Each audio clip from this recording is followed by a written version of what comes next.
ఆదం యొక్క తాళపు చెవుల యొక్క దూతల పరలోకముల నుండి దిగి వచ్చుట చూచితిని. అతడు ఆది సర్పమును అనగా అపవాదియు సాతానును అను ఆ ఘట సర్పము పట్టుకొని 1000 సంవత్సరములు వారిని బంధించి అగాధములలో పడవేసి ఆ 1000 సంవత్సరములు గడుచు వరకు ఇక జన్ములకు మోసపరుచుకున్నట్లు అగాధమును మూసి దానికి ముద్ర వేసింది. అటు పిమ్మట వాడు కొంచెం కాలం విడిచి పెట్టబడింది. అంతటా సింహాసనములను చూచితిని. వాటి మీద ఆసీనులైన వారిని విమర్శించుటకు అధికారం ఇవ్వబడెను. మరియు క్రూర మృగముకైనను దాని ప్రతిమకైనను నమస్కారం చేయక తాను నొసలు కానీ చేతుల యందు కానీ దాని ముద్ర వేయించుకొనని వారిని యేసు విషయమై తామిచ్చిన సాక్ష్యము నిమిత్తము దేవుని వాక్యము నిమిత్తము శిరశిక్షణ చేయబడిన వారి ఆత్మలను చూచితిని. వారు బ్రతికిన వారై 1000 సంవత్సరములు క్రీస్తుతో కూడా రాజ్యం చేసిరి. అయితే సంవత్సరము గడిచే వరకు కడమ బ్రతకలేదు. ఇది మొదటి పునరుద్ధానము. దేవుడి లేఖన భావాన్ని దీవించి ఆశీర్వదించుగాక. ఆమేన్. ఆమేన్. తండ్రి, సర్వశక్తిమంతుడ, సర్వోన్నతుడ, సర్వ అంతర్యామి, సర్వ సృష్టికర్త, మీకు వందనాలు, స్తుతులు, స్తోత్రం చెల్లించుకుంటున్నాం. ఇంతవరకు అనుదినం దేవా కరుణాపీఠంలో జరుగుతున్న కార్యక్రమాలన్నింటినీ మీకు మహిమకరంగా ఆస్వాదించేందుకు వందనాలు, స్తుతులు, స్తోత్రం చెల్లించుకుంటున్నాం. ప్రతిదినము అగ్ని మండడం మీ ఇష్టమైన విధానం బట్టి మీకు వందనాలు చెల్లిస్తున్నాం.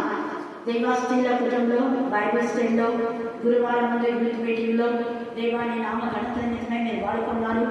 అలాగే నా శుక్రవారం ముందు ప్రార్థనలు నా ప్రభు నా తండ్రి మీరు చేసిన మేళను బట్టి కొన్నాళ్ళు చెల్లిస్తున్నాం. ఈ శుక్రవార దినంగా మీరు నడిపించిన ప్రతి ఒక్కరి బట్టి కొన్నాళ్ళు చెల్లిస్తున్నాం. దేవా మీకే స్తోత్రం, మీకే స్తోత్రం, మీకే స్తోత్రం, మీకే స్తోత్రం, మీకే స్తోత్రం. శనివార దినంలో అనేక గృహభూమికలలో మీరు అద్భుత కార్యంలో ఆశ్చర్యకార్యం మీరు చేస్తున్నారు. దేవా మాకంటే ముందు మా తండ్రి నేను వెళ్ళిన గృహాలను మీరు దర్శించేందుకు నేను కొన్నాళ్ళు చెల్లిస్తున్నాం. స్తోత్రం. అలాగే ఆదివారం ముందు నా ప్రభు నా తండ్రి మధ్యాహ్నం వేళ రాత్రి వేళ మీ సన్నిధికాన్ని మాతో కూడా ఉంచేందుకు నేను కొన్నాళ్ళు చెల్లిస్తున్నా. ఈ శుక్రవార దినం కూడా అనేక మంది పనులకు వెళ్తున్నారు తండ్రి. దేవా పనులకు వెళ్ళి నా ప్రభు నా తండ్రి రాత్రి వేళ ప్రార్థనలో పార్టిసిపేట్ చేస్తుండగా మీ సన్నిధికాంతి మీ తోడు మాకు దయచమని ప్రార్థిస్తున్నా. ఈ యొక్క మధ్యాహ్న కాల సమయంలో మనుషుల అపవిత్రాత్మ ఏకంగా గర్దించే పాదాలుగా బంధించమని ప్రార్థిస్తున్నా. మానవ తలంపులు, పద్ధతులు, దైవోపదేశాలను బోధించే ప్రతి దుర్బోధ నుంచి మీ బిడ్డను విడిపించమని ప్రార్థిస్తున్నాం. బిడ్డలకు నూతన బలం, నూతన శక్తి, నూతన జ్ఞానాన్ని, నూతన ఉత్సాహాన్ని, ప్రోత్సాహాన్ని దాయించమని ప్రార్థిస్తున్నాం. దేవ వాక్యము బయలు వెళ్ళుచున్నప్పుడే ఆత్మీయ, మానసిక, శారీరక రుగ్మత నుంచి విడిపించమని ప్రార్థిస్తున్నాం. ప్రత్యేకత అనేక మంది బిడ్డలు ఈ సమయంలో మా ప్రభావ రాలేమని చెప్పినా వారి ఎక్కడున్నా వారికి ఇచ్చే ఆసక్తి మా ప్రభావ వారు రాకపోయినందుకు ఎంతగా బాధపడుతున్నాడో తండ్రి మేము అర్థం చేసుకుని మీ సన్నిధిలో మొరపెడుతున్నాం తండ్రి. దేవరత్నాన్ని మీరు జ్ఞాపకం చేసుకుని మీ నామం మీ రక్తం ప్రోగించండి. దేవ పొలంలోకి వెళ్ళిన బిడ్డలు క్షేమంగా రాష్ట్రానికి మీ యొక్క వివాసాన్ని దాయిపోయినా కాలేజీకి వెళ్ళిన బిడ్డలు, డ్యూటీకి వెళ్ళిన బిడ్డలు మరోసారి చెప్పండి, ధ్యానం చేయండి. మొదటి పునరుద్ధానంలో పాల్గొన్నవారు ధన్యులు. అందరు గట్టి చెప్పండి. మొదటి పునరుద్ధానంలో గట్టిగా మొదటి పునరుద్ధానంలో పాల్గొన్నవారు ధన్యులు, ధన్యులు, ధన్యులు. ఈ అంశంలో మనం ధ్యానం చేసుకోవచ్చున్నాం. అయితే ఎవరు మొదటి పునరుద్ధానంలో ఉంటారు అన్నది మనం చూస్తే మొదట తండ్రి దేవుడు 20వ అధ్యాయం 1వ వచనం చదవండి. 21. మరియు పెద్ద సంఖ్యలను చేత పట్టుకొని అగాధం యొక్క తాళపు చెవి గల ఒక దేవదూత పరలోకం నుండి దిగి వచ్చుట చూచితిని. అతడు ఆది సర్పమును అనగా అపవాదియు సాతానును అను ఆ ఘట సర్పమును పట్టుకొని 1000 సంవత్సరములు వారిని బంధించి అగాధంలో పడవేసి చూడండి. పడవేసి అంటే అపవాది విర్రవీగి లోకాధికారం నాదే అని యేసయ్య తండ్రి అయిన దేవుడు కొంత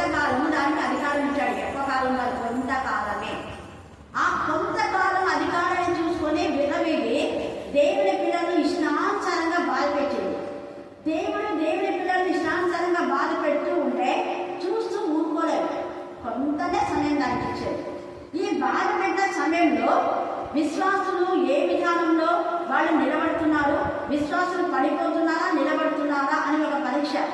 ఈ అపవాది కూడా ఎందుకు దేవుడు సమయం ఇస్తారు అపవాది కంటే, వీడు అంటే అపవాది వాళ్ళకు బాగా శ్రమలు పెట్టు, బాధలు పెట్టు, వాళ్ళకు లేనటువంటి నిందలు, వాళ్ళకు లేనటువంటి బాధ వేదన రోగం తెస్తే వాళ్ళు ఖచ్చితంగా నిన్ను ఇచ్చి అంటారు. బాగా వాళ్ళకు క్షేమాన్ని ఇస్తున్నావు, తినడానికి తిండి, ఉండడానికి ఇల్లును, కట్టుకోవడానికి వస్త్రాలు అన్ని సమృద్ధిగా ఇస్తే ఇంకా వాళ్ళు నేను దేవుడిని స్థుతించగలని నేను తిట్టారా? ఎందుకు వాళ్ళకి ఏమి అందిస్తున్నావు నువ్వు? అవి ఇవ్వకపోతే నిన్ను ముఖాన్నే దూషిస్తారు, అప్పుడు అందరూ నా దగ్గరికి వస్తారు అని అంటారు అపవాది. అప్పుడు దేవుడు అంటాడు, వాళ్ళు ఎన్ని శ్రమలు పెట్టినా వాళ్ళు నా పిల్లలే, నీ పిల్లలు. నీ పిల్లలకి ఎన్ని ఇచ్చినా కూడా వాళ్ళు కృతజ్ఞత విశ్వాసం కాదు. ఎన్ని ఇచ్చినా కూడా ఎప్పుడు కూడా దేవుడు ఇదిలా అంటున్నారు వాళ్ళు. కానీ నా పిల్లలు అలాగన్నది. నా పిల్లలు ఏమంటారంటే యెహోవా ఇచ్చాను, యెహోవాకి ఇస్తాను, యెహోవా నామా సంతసింపబడి కాక అంటారు. వాళ్ళకి ఇచ్చినా స్తుతిస్తారు, ఇవ్వకపోయినా స్తుతిస్తారు, రెండు స్తుతిస్తారు. హల్లెలూయా, హల్లెలూయా, హల్లెలూయా. అలాగా దేవుడి దగ్గర వీళ్ళు పర్మిషన్ తీసుకొనే మనం శోధిస్తాం. దేవుడు పర్మిషన్ లేకుండా వీడు మన జీవితంలోకి ఏ వ్యాధిని రానివ్వలేడు, ఏ శోధన రాదు, ఏ పరీక్ష కూడా రాదు. ఏ పరీక్ష అయినా, ఏ శోధన అయినా, ఏ వ్యాధి అయినా మన విశ్వాసంలో బలపడడానికి క్రీస్తుతో ఇంకా అంటుకట్టబడి జీవించడం కోసం. అందుకే మనం చూస్తే మొదటి పునరుద్ధానం అంటే ఒక ఫలం. పునరుద్ధానం అనేది మనం చనిపోయి తిరిగి లేస్తే ఒక ఫలం ఇచ్చడం. ఇప్పుడు ఒక విత్తనం ఉంది, విత్తనము ఫలించింది అంటే మనం ఎలా చెప్తాము అది ఫలించిందని రుజువు వస్తుంది. ఎలా రుజువు? ఏదైనా ఒక విత్తనం వేస్తాం, ఫలించిందని దానికి రుజువు వేయదు చెప్పాలన్నమాట. భూమిలో కూడా మనం విత్తనం వేసేది భూమిని చీల్చుకొని పైకి వచ్చి మొదట ఉన్న బీజ కవచాన్ని అది వదిలేస్తుంది. అంటే మొదట ఉన్న బీజ కవచాన్ని పాపం జీవితాన్ని మనం కూడా ఏం చేయాలి? వదిలేసే. ఆ మొదట ఉన్న పాప బ్రతుకు ఉండవులు వేరు చేయబడతారు.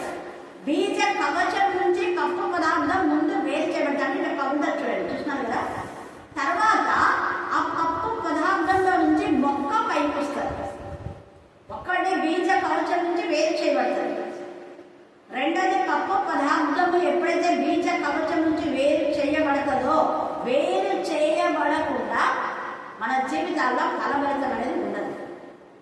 పాపం నుంచి, శాపం నుంచి, లోకం నుంచి, లోక కీర్తుల నుంచి, లోక సహవాసాల నుంచి ప్రత్యేకించబడాలి. మనం ఫస్ట్ ప్రత్యేకించబడితేనే మనం కలుస్తాం. ప్రత్యేకించబడిన తర్వాత పప్పు పదార్థంలో నుంచి ఏమొస్తుందంటే మొక్క వస్తుంది. ఇప్పుడు మనం గమనించాలి, బీజ కవచమేమో నల్లగా ఉంటుంది, ప్రతి విత్తనము ఏదో ఒకటి కలర్లో ఉంటుంది. కానీ మొక్క, ఏ మొక్క అయినా కూడా 100% గ్రీన్ అనా లేకపోతే రెడ్డిష్ లా ఉంది. కొన్ని గోంగూర మొక్కలు రెడ్గా ఉంటాయి కదా, కొన్ని గ్రీన్గా ఉంటాయి. అయితే విత్తనము కలర్ వాటికి రాదు, వస్తుందా? రాదు. పప్పు పదార్థంలో నుంచి వచ్చి వాటి రంగు, రుచి, వాసన అన్ని మారిపోతుంది. ఆ విత్తనంగా ఉన్నప్పుడు గట్టిగా ఉంటుంది, అది ఎక్కడైతే అక్కడనే ఉంటుంది, మళ్ళీ ఫలవత్తాలు ఏమీ రావు. కానీ అనుకూలమైన పరిస్థితులు దాని నుంచి వచ్చే మొక్క మాత్రం అలాగే ఉండదు. రోజుకి ఏమైతుంటుంది? అది ఎదుగుతుంటుంది. హల్లెలూయా, హల్లెలూయా, హల్లెలూయా.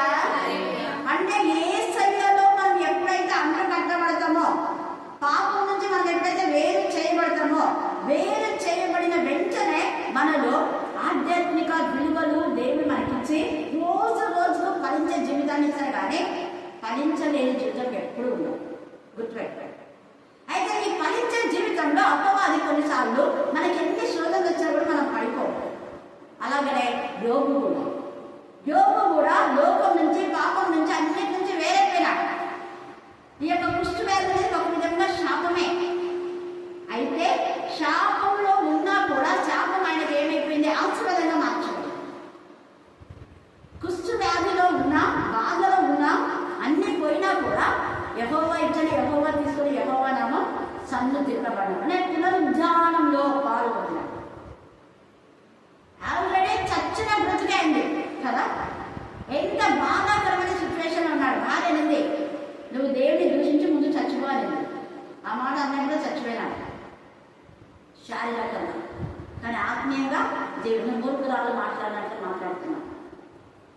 నేను చచ్చిన శవంలాగే ఉన్నా, కానీ నా ఆత్మ జీవిస్తుంది. దేవుడు ఎప్పుడు మేలు కోసమే దేవుడు అనాలా? కష్టంలో దేవుడు ఎందుకు ఆరాధించకూడదు? అది ఆయన ఇచ్చింది కదా, మనమేమి సొంతంగా తెచ్చుకుంది కదా. మన కష్టార్జితం కూడా దేవుడు ఆశీర్వదిస్తేనే. చాలా మంది కూడా కష్టపడుతున్నారు, కానీ మనకున్నటువంటి బ్లెస్సింగ్స్ వాళ్ళకు లేవు, వాళ్ళు కష్టపడుతున్నారు. అయితే దేవుడు ఎందుకు భయభక్తి గల వాళ్ళ కష్టార్జితంలో దేవుడు ఆశీర్వదిస్తాడు. దేవుడి భయభక్తి లేకపోతే వాళ్ళ కష్టార్జితం చిలిపైన సంచులు వేసినట్టే ఉంటుంది. అబ్రహాము ఇస్సాకు మహా కరువు, ప్రపంచమంతా కరువు వచ్చింది. ఆ కరువులో మహా కరువులో ఎవరు బ్లెస్సెడ్ కాలేదు, కరువులో ఎవరికి పంట రాలేదు. ఎవరికి వచ్చింది పంట? అబ్రహాము. ఆదికాండం 26లో తండ్రి బ్లెస్సింగ్స్ కొడుకు వచ్చినాయి. అందుకే నేను చెప్తా పదే పదే, తల్లిదండ్రులు దేవునికి ఇష్టంగా ఉంటే, తల్లిదండ్రులు మహిమకరంగా ఉంటే, తల్లిదండ్రులు ప్రార్థనా జీవితంలో ఉంటే, తల్లిదండ్రులు దేవునికి భయపడితే, తల్లిదండ్రులు దేవునికి మొదటి స్థానం ఇస్తే, వాళ్ళ యొక్క ఆధ్యాత్మిక జీవితాన్ని బట్టి, పరిశుద్ధత బట్టి పిల్లలకు బ్లెస్సింగ్స్ వస్తాయి. తల్లిదండ్రులు దేవునికి విరోధంగా ఉంటాయి. ఏమంటాడు? కొలిచి పూస్తానన్నాడు. కనుక అది ఉండే వాక్యంలో, మీరు ఏది విచ్చుతారో అదే పంటకు వస్తారు, ఏది విచ్చుతారో అదే పంటకు వస్తారు. మీ పిల్లలు ఆశీర్వదించబడాలంటే మొదట మీరు దేవునికి ఇష్టంగా ఉండాలి, దేవునికి ఇష్టమైన కార్యాలు చేయాలి, మహిమకరమైన విధానంలో మీ జీవితం ఉండాలి. అప్పుడు మీ పిల్లలు ఆశీర్వదించబడతారు. లేదంటే మీరు చేసే పాపాలకు శిక్ష భయంకరంగా ఉంటుంది. ఎలాంటి పాపం అంటే 4 తరాలకు బొడిలో పరిచి పోస్తారు. ఇది వాక్యంలో ఉంది, నేను చెప్పేది కాదు, ఇది శాపము కాదు. దేవుడు ముందుగానే హెచ్చరించిన హెచ్చరికలు స్వీకరించి పశ్చాత్తాపడితే బ్లెస్సింగ్స్ ఉంటాయి. పేతురు హెచ్చరికలు స్వీకరించాడు, ముందే హెచ్చరించాడు. ఇదిగో పేతురు, పోయి కూడా ముందు నువ్వు నన్ను పంపుతావు, నేను ఎవరో లేదని చెప్తావు, సాతాను జెండలాగా నేను చలిస్తుంది, కానీ నువ్వు పడిపోకుండా నీ కోసం నేను ప్రార్థన చేస్తాను అన్నాడు పేతురు. అప్పుడు ముమ్మారు చూసినప్పుడు పశ్చాత్తాపడి దగ్గరగా ఏడ్చేశాడు. ఏసై వైపు చూశాడు. రబ్బా ఇంకెప్పుడు నేను అలా చేయనన్నా. ఇస్కరియోతు కూడా అలాగా చేయలేదు. ఏసై సెలవు వేయబడిన ఆ ప్రాంతానికే రాలేదు, పశ్చాత్తాపము లేదు. అందుకనే ఆయన పాపం ఆయన పట్టుకొని ఆయన పాపం ఆయన మునివేయబడింది. ముందుగానే లేఖలను రాశారు కూడా. అందుకే లేఖలో దేవుడు ముందే రాసించాడు. యూదా పాపం ఇనుపగండంలో రాయబడుతున్న 27 పాత నిబంధనలో ఉండేది, అది యూదా కూడా తెలిసింది. తర్వాత యేసే కూడా హెచ్చరిక చేశాడు చాలాసార్లు. తర్వాత శిష్యులతో కూడా అన్నాడు, నా యొక్క పాత్రలో ఎవరు మొదట ముంచుతారో ముక్క వాడికి ఏమవుతుంది? శ్రీనివాస్ వాడే నన్ను పట్టించేవాడు. వాడు పుట్టాడు లేకపోతే మనకి బాగుండాలి. వాడు పుట్టాడు కాబట్టి వాడికి సేవ ముందే హెచ్చరించాడు. అది శాపం కాదు, హెచ్చరిక. మనలో హెచ్చరిక ఏమో అర్థం కాదు, శాపాలు ఏమో అర్థం కాదు. దేవుడే శాపం ఇచ్చేది, మనుషులు ఎవ్వరు కాదు. మళ్ళీ గుర్తుపెట్టుకోండి, దేవుడు శపిస్తేనే శాపాలు వస్తాయి. ఆది కాండంలో దేవుడు శపించాడా, మానవుడు శపించాడా? చెప్పాలి మరి. ఆది కాండంలో ఏదన్నా శాపించింది? మళ్ళీ గట్టి చెప్పాలి, గట్టి చెప్పాలి. దేవుడు తప్పు చేసిన వాళ్ళందరూ శపించడం. దేవుని యొక్క ఎందుకు శాపం చేస్తాడంటే అలాగన్నా ఇతరులు చూసి బాధపడుతుంటారు. ఆది కాండంలోనే దేవుడు ఎందుకు అంతగా ఆశీర్వదించినటువంటి దేవుడు ఫలించి బలాభివృద్ధి పొందుతారన్నారు 1-2 అధ్యాయులు.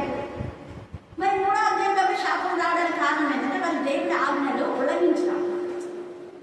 కట్టడం మీద దేవుడి నియమాన్ని పాటించలేదు. పాటించకపోతే వచ్చే శాపమే. ఇది దినదినాన్ని చస్తావని ముందే చెప్పాడు దేవుడు, ముందే చెప్పినాడు. ఏం దేవో చస్తావు నన్ను శపిస్తావా అంటే నీకు హెచ్చరిక చేస్తున్నాడు, తినకపోతే నువ్వు బ్లెస్సెడ్ అయిపోతావు, తింటే చస్తావు. నేను చెప్పినాను కదా, నీ ఇష్టం. మరణమును జీవం మీ ముందు పెడుతున్నా, శాపము ఆశీర్వాదం మీ ముందు పెడుతున్నా. చాయిస్ అది మీ చాయిస్. మీరు కోరుకోకుండా మీ ఇష్టానుసారంగా శాపము కలుగ చేసే వాటిని మీరు చేసి మళ్ళీ వాళ్ళు శాపిస్తున్నారు, వీళ్ళు శపిస్తున్నారు అంటారా? నిర్హేతుకమైన శాపం తగలదు. ఇస్రాయేలు శపించాలని అనుకున్నాడు. బిలాము బాలకు దుర్బోధన, మరి శపించబడ్డారా? లేదు కదా, ఆశీర్వదించబడ్డారు. హల్లెలూయా, హల్లెలూయా. ఎందుకు వాళ్ళు ఆశీర్వాదంలో ఉన్నారు? అబ్రహాము ఆశీర్వాదంలో ఉన్నాడు, శాపం రాలేదు అబ్రహాముకు. అబ్రహాము దేవుడు చెప్పింది చేశాడు. అందరి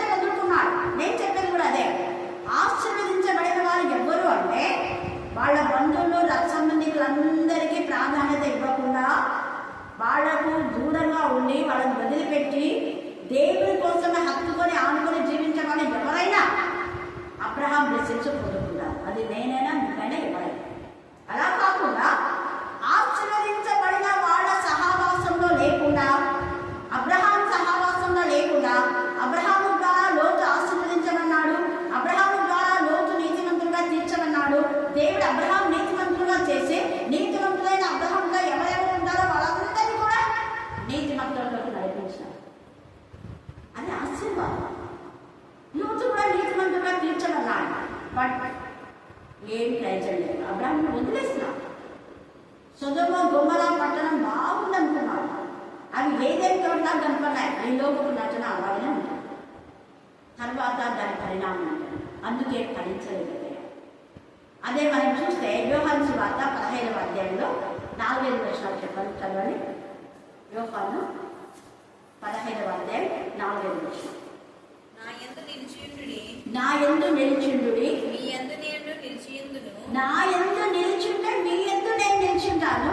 తీగ ద్రాక్షావల్లిలో నిలిచి ద్రాక్షావల్లిలో నిలిచి ఉంటేనే కానీ తనంతట తానే ఎలా అది తనంతట తానే ఎలాగూ ఫలింపదో ఫలింపదో అలాగే మీరు కూడా నా యందు నిలిచి ఉంటేనే కానీ మీరు నా యందు నిలిచి ఉంటేనే నా యందు అంటే నా పిల్లల సహవాసంలో, వాక్యంలో, ప్రార్థనలో.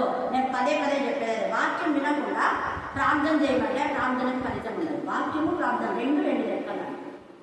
నేను పదే వాక్యం విని మీరు ప్రార్థన చేయమనండి, అప్పుడు అది అవసరం. వాక్యం వినకుండా వట్టి ప్రార్థన కాదు. వట్టి అన్నం మనం తినాం కదా, వట్టి కూర తినాలి. అన్నం కూర రెండు కలుపుకొని తినాలి. అందుకనే సమయంలో నాకు నా యందు యేసయ్య యందు నిలిస్తే బహుగా ఫలిస్తారంట. మీరు బహుగా ఫలించాలని యేసయ్య కూడా ఏం చేస్తాడంటే పనికిరాని మొక్కలు ఆయన ఏం చేస్తారు, కట్ చేస్తాడు. మీ చుట్టూ ఉన్న పనికిరాని మొక్కలు, నువ్వు ఎదుర్కొండ చేసే కలుపు మొక్కలు, పందారి మొక్కల్లో దేవుడే కట్ చేసి మీరు బహుగా ఫలించడానికి మీకు ఎరువేస్తాడు, నిలిపోతాడు, కాపా పెడతాడు. ఇక్కడ అదే చేశాడు. మనం బహుగా ఫలించాలని ఈ అపవాదిని 1000 సంవత్సరంలో వాటిని బంధించేసినాడు. ఇక్కడ 20వ అధ్యాయంలో 1000 సంవత్సరంలో బంధించినాడు. ఆ 1000 సంవత్సరంలో గడుచు వరకు ఇక జనం అన్నది ఏం చేయాలంట, మోసపరచకున్నట్లు సంఘాలలో మోసం చేస్తారు. ఉన్నట్టుండి దౌర్జన్యంగా చేసి వీళ్ళు నిలబడ, వాళ్ళు నిలబడ, అక్రమమైన విధానంలో అది విజయం కాదు. అక్రమంగా సంపాదించిన సంపాదన కాదు. ఇది క్రమమైన పద్ధతిలో మనం ఏదైనా చేయాలి. అక్రమమైన వాళ్ళతో ఎవరు ఏకీభవించినా కూడా వాళ్ళకు నాశనం తప్పదు. వాక్యంలో ఉంది. అపవాదేవుడు సాధనతో ఎవరెవరైతే ఏకీభవించారో 3 భాగాలు ప్రాంతాలలోకి తోసివేశాడు దేవుడు. ప్రకటన 12:3 చదువుకోండి, అక్కడ రాయబడింది. అయితే అలాగా అవి తోసివేయబడతాయి. దేవునితో మనం ఉంటే మన పక్షంగా వికారాలు చేస్తుంది. హల్లెలూయా, హల్లెలూయా, హల్లెలూయా. బహుగా ఫలించిన దేవుళ్ళ మీరు ఉన్నారు కాబట్టి మహాకరువులో కూడా ఎవరికి పంట రాలేదు, కానీ అబ్రహాముకు ఇస్సాకు వచ్చింది. అలాగనే ఇర్మియా 17వ అధ్యాయం 5వ వచనం 7-8 వచనాలు మీరు చదివితే అక్కడ యెహోవాను ఆశ్రయించక నరులు ఆశ్రయించేవాడు శాపగ్రస్తుడు. తేజగా దేవుడే చెప్పేసినాడు. దేవుని ఆశ్రయించక, దేవుని ప్రజల్లో పరిశుద్ధ సహవాసంలో మనం ఉండాలి. పరిశుద్ధ సహవాసంలో లేకుండా, దేవుని ఆశ్రయించకుండా, దైవ బిడ్డలతో పొత్తు లేకుండా, లోక సంబంధులతో, అక్రమకారులతో. ఎవరు అక్రమకారులు మనకు తెలుసు.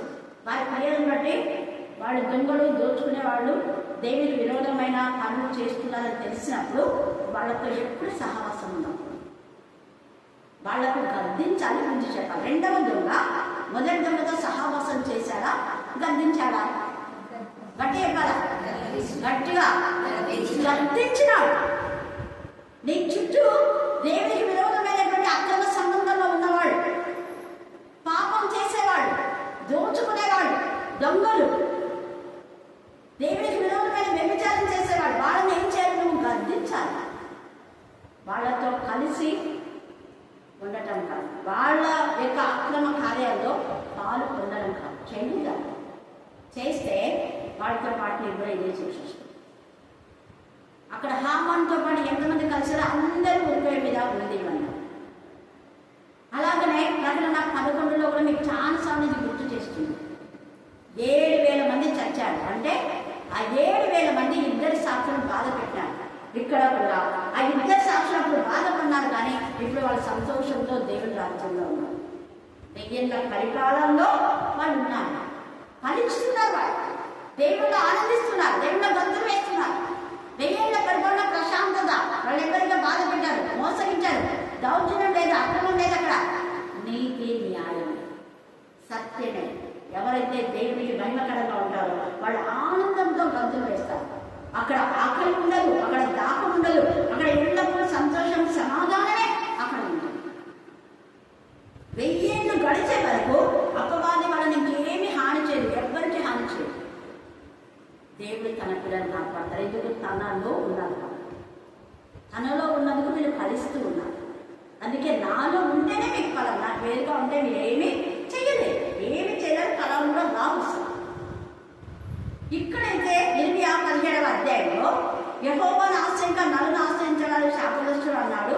మన కింద ఏమన్నాడు? వర్షం లేని సంవత్సరం చింత నొద్దలు కాకుమాను. ఎంత తేజగా ఉంచాడు. వర్షం లేకపోయినా ఫలిస్తావు. మహాకరువులో ఉంటే వర్షం రాలేదు, అయినా దేవుడు వాళ్ళకు పంట ఫలించేలా చేశాడు. నీకు కూడా మహాకరువులో కరోనా వచ్చినా కూడా కరోనా నేను టచ్ చేయకుండా, ఒకవేళ కరోనా వచ్చినా నువ్వు సజీవంగా దేవుడు పెడతావు. ఒకవేళ కరోనాతో చనిపోయినా ప్రభువులో మనం జీవిస్తాం. దాని నుంచి ఎలాంటి హాని మనకు జరగదు. హల్లెలూయా, హల్లెలూయా, హల్లెలూయా, హల్లెలూయా. ఎంతో మంది వరదలో చచ్చిపోయినారు. వరదలో చచ్చిపోయిన వాళ్ళందరూ తప్పు చేసినారని కాదు. వరదలో చనిపోయే లోపు ప్రభులో ఉన్న వాళ్ళంతా కూడా హాయిగా ప్రభులో ఆనందిస్తున్నారు. ఇక అపవాది వాళ్ళని ఏం చేయలేదు. ఎంతమందిని వాళ్ళు హతసాక్షులుగా చేశారు, వాళ్ళు శిరచ్ఛేదనం చేసినారు. చూడండి ఇక్కడ ఎవరెవరైతే ఈ అపవాదికి భయపడకుండా, అపవాది ఎన్ని బాధ పెట్టినా కూడా బాధలు అన్ని కూడా ఓర్చుకున్నారో వాళ్ళు 4వ వచనం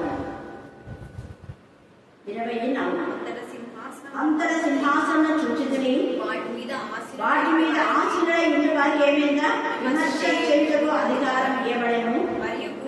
మరియు క్రూర మృగములకైనను దాని ప్రతిమకైనను నమస్కారం చేయక తమ నొసలేందు కానీ చేయలేదు కానీ దాని ముద్ర వేయించుకొనని వారిని యేసు విషయమే తామిచ్చిన సాక్ష్యం నిమిత్తమును దేవుని వాక్యం నిమిత్తమును శిరచ్ఛేదనం చేయబడిన వారి ఆత్మలను చూసారా? ఎంత తేటగా ఇక్కడ శిరచ్ఛేదనం చేసేవాళ్ళు, కానీ వాళ్ళు ఇక్కడ సజీవంగా ఉన్నారు. అనేక మంది మణిపూర్లో చంపేశారు, బాధపడి చంపేశారు. ఒకవేళ రాష్ట్రంలో ఎంత నీచంగా మరణం కావచ్చు, కానీ దేవుని సన్నిధానం. హల్లెలూయా, హల్లెలూయా. ఆమె నీతి న్యాయం కోసం పోరాడిందాడు. నీతి న్యాయం కోసం ఎవరైతే ఉన్నారో వాళ్ళందరూ ప్రభు సన్నిధిలో ఉన్నారు. వాళ్ళకి తగిన ధర్మశాస్త్రం, ఒకవేళ ఆమె ప్రభువు తెలుసుకోకపోతే, ఆమె ఎన్నిరాలైతే ధర్మశాస్త్రం సారంగా ఆమెకు దేవుడు న్యాయం చేపిస్తాడు ఖచ్చితంగా. రక్షణ పొందిన వ్యక్తి అయితే ఇంకా ఆ పరలోకంలో దేవుడు ఎప్పుడు ఆనందిస్తాడు. అందుకే ఇక్కడ అపవాది గురిలో వీళ్ళు పడలేదు, నొసలేదు కానీ చేయలేదు కానీ దాని ముద్ర వేయించుకోలేదు. ఇక్కడ దాని ముద్ర వేయించుకోవడం అనే మాటలో అపవాది క్రియలలో పాపం చేయడం అని అర్థం, పాపులతో పొత్తు చేయడం అని అర్థం. పాపులతో మనం ఉన్నా వాళ్ళని సరిదిద్దాలా కానీ వాళ్ళ పాపపు క్రియలో మనం ఎప్పుడు పాలు పొందకూడదు. సామెతలు 1లో ఉండదు. వాళ్ళు మనమంతా ఒకటే అంటారు, మన సంఖ్య అంతా ఒకటే అంటారు, కానీ వాడు ఒప్పొద్దు అన్నాడు. మనమంతా ఒకటే అంటారు కానీ మనం పాపంలో పడేస్తారు. జాగ్రత్త, ఒప్పకు అన్నాడు. వాళ్ళ క్రియలో పాల్పై ఉండొద్దు. అందుకే ఈ యొక్క మధ్యాహ్న కాల సమయంలో మనం బహుగా ఫలించాలి అంటే దేవుని పైన ఆధారపడితే, చూడండి, వాటి మీద ఆశీనులైన వారికి సింహాసనంలో దేవుడు కూర్చోబెట్టి విమర్శ చేయటం అధికారం ఇస్తాడంట. ఇప్పుడు మన అబద్ధపు ఇదిగా సంఘ పెద్దలంట, కమిటీలంట, వాళ్ళు వీళ్ళు అహంకారంతో సెక్రటరీస్ ఏం చేస్తారో అప్పుడు విమర్శ చేస్తాడు. మీరు చేసింది న్యాయమా? అసలు మీరా ఈ పని చేయాల్సింది? ఎవరైనా చేశారు ఇట్లా? అప్పుడు అంటారు. దాని ప్రతిఫలం ఖచ్చితంగా ఉంది. అది వాక్యంలో ఉంది. నేను చెప్పేది ఉందా లేదా? వాక్యంలో. అందుకే ఇక్కడ విమర్శ చేయుటకు అధికారం ఇవ్వబడుతుంది. మనం న్యాయంగా ఉంటే, ఎంతవరకు న్యాయంగా మనం ఉంటే, పీస్ఫుల్గా ఉంటే, న్యాయంగా చేసేది సమాధానం ఉంటుంది. గొడవలు వచ్చిందంటే 100% అక్కడ దయ్యముల జ్ఞానమే, అక్కడ అల్లరి ప్రతి నీచకారం ఉంటుందని యాకోబు 3:15 ఉంది. సమాధానంతో ఏది చేస్తామో అది నిజమైంది. సమాధానం లేకుండా అల్లరి గొడవలు ఉన్నాయంటే అది దయ్యంలో బోధ. అక్కడ అపవిత్రము నీచ కార్యం ఉండదు అని వాక్యంలో ఉంది. దౌర్జన్యం ఉండదు. వాడు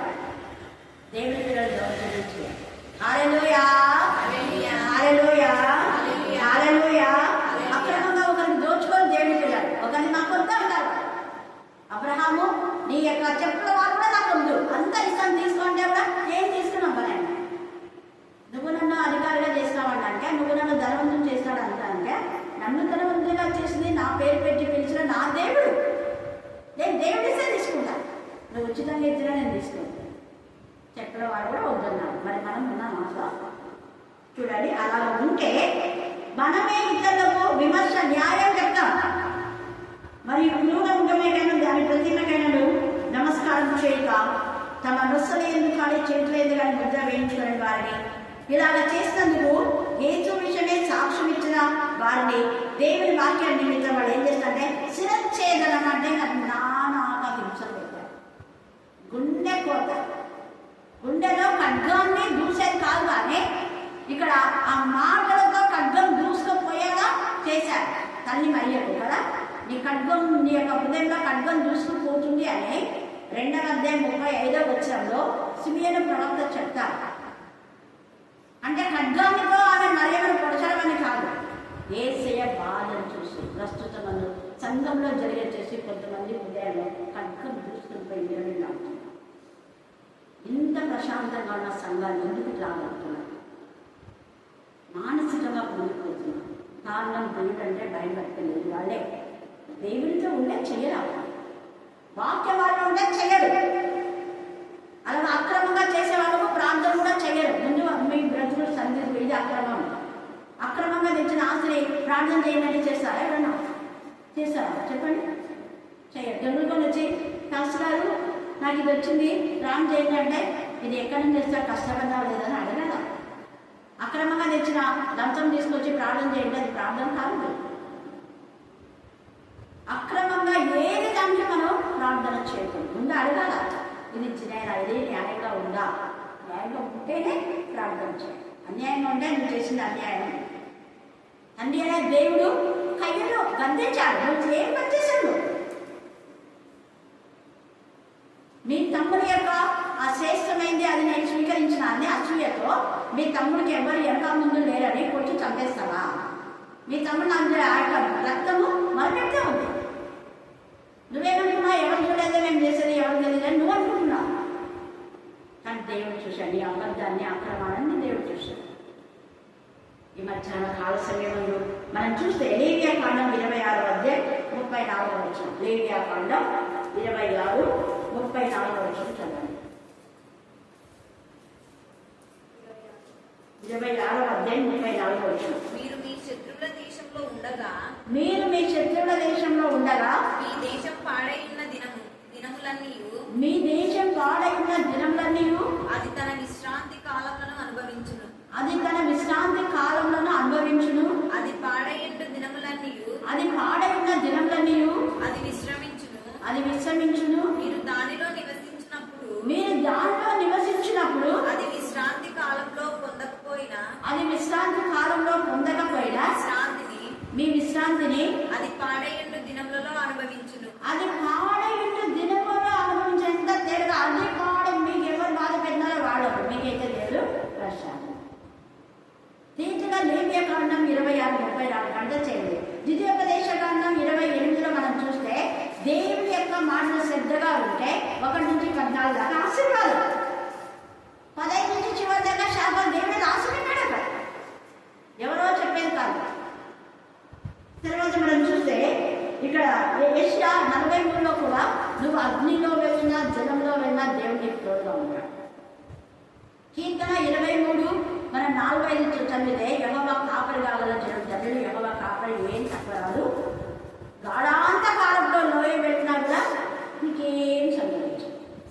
ఎంత బాగుంది. కీర్తన 120 కొండల తట్టు నాకు అందించిన ఎక్కడి నుంచి నాకు సాయం, ఎవరి నుంచి?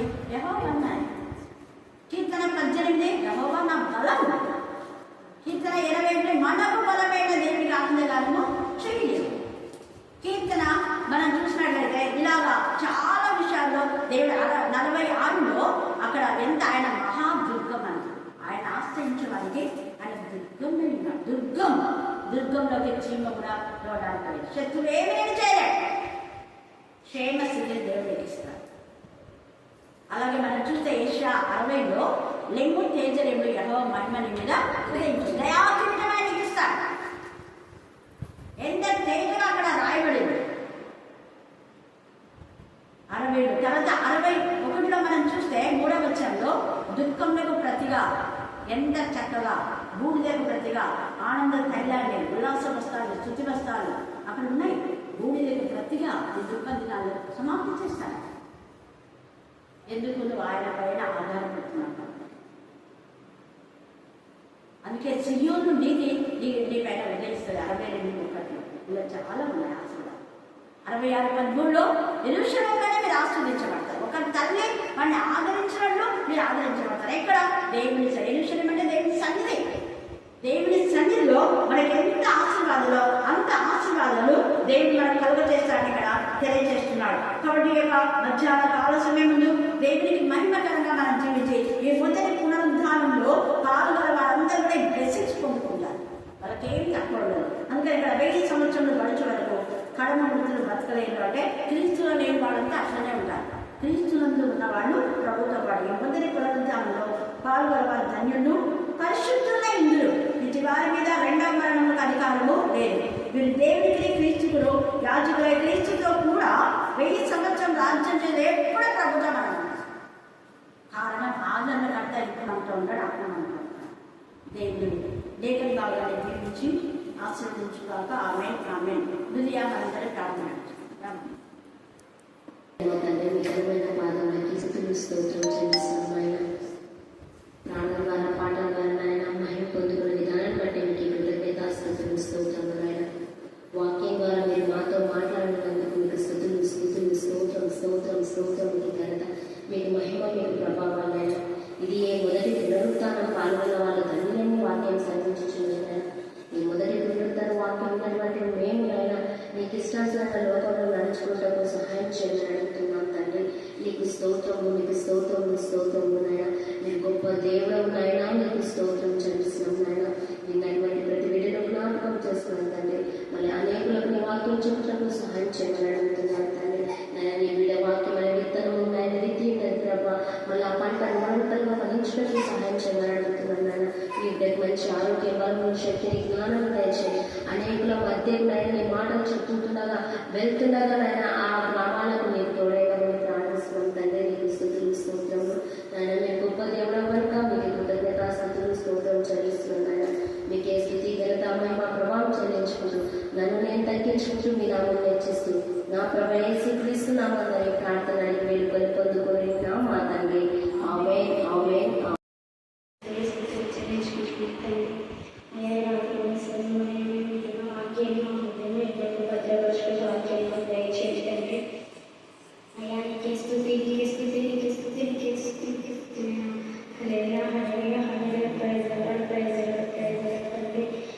చేసిన ప్రతి వ్యక్తిని పేరు పెంచి ఇచ్చేది ఆశీర్వదించలేదు. అయ్యే పాపంలో కూడా పడి చెడిపోవచ్చున్నాం తండ్రి. నీకే స్తోత్రం తండ్రి. అయ్యా ప్రతి ఒక్క బిడ్డనే పాపంలోకము వదులుకొని నీ ప్రేమని తెలుసుకొని నేను నీకు హత్తుకొని జీవించాలని ప్రార్థిస్తున్నాం తండ్రి. నీకే స్తుతి నేను.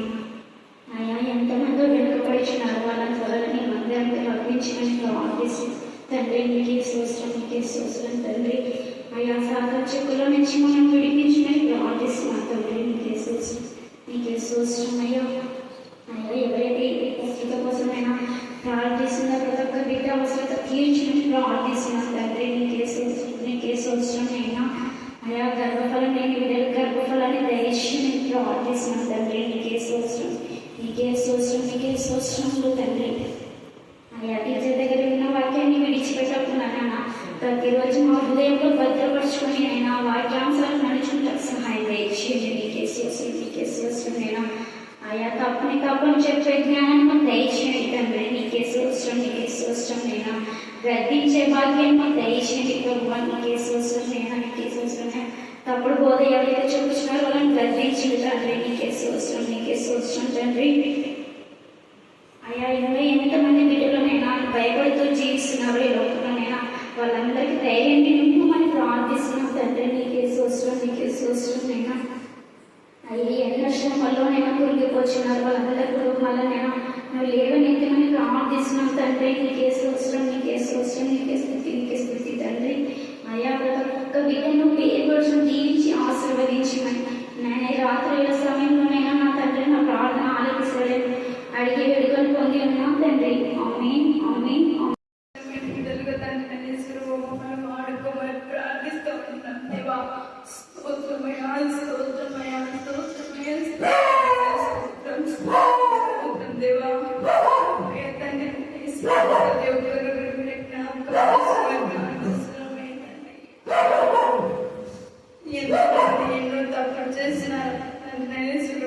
చైతన్యమైన తండ్రి ఎంతగానో మీరే జ్ఞాపకం చేస్తున్నారు ప్రార్థిస్తున్నారు